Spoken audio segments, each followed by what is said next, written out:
ទឹក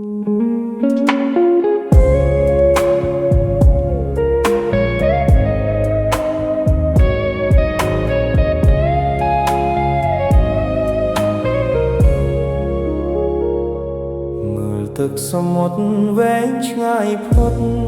ជ្រោយច្រាំងមេឃខៀវខ្មៅបាំងលើមាត់ច្រាំងជាប់ជួនគ្នារលរលេងក្រោមចន្ទ្រាហើយរងារន្ធត់លងកាមាមើលច័ន្ទនឹងភាស្រឿងរះត្រចាស់ច្បាស់ប្រភូ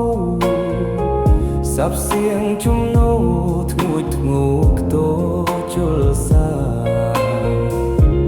ចុងស្រលរេរងតាមវាតាប្រកឆ្នេរជលសាជាលអរ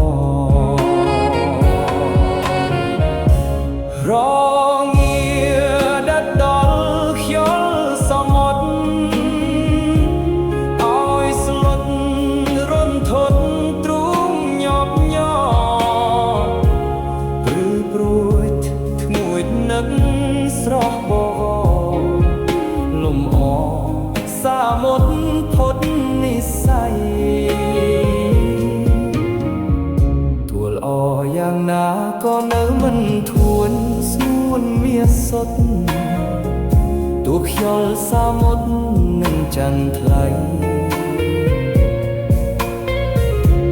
មិនផ្ទឹមសម្រស់ស្រស់ចរណៃថ្លើមថ្លៃឲ្យភ្លេចដូចដេកបាន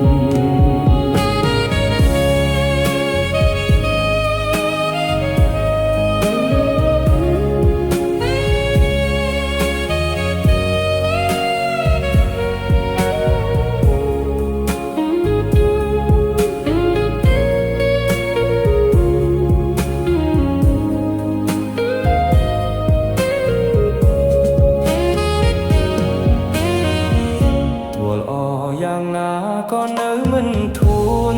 ស្ងួនមាសតទួខ្យល់សាមុតនឹងច័ន្ទថ្លៃមិនផ្ទឹមសម្រស់ស្រស់ចរណៃថ្លើមថ្លៃឲ្យភ្លេច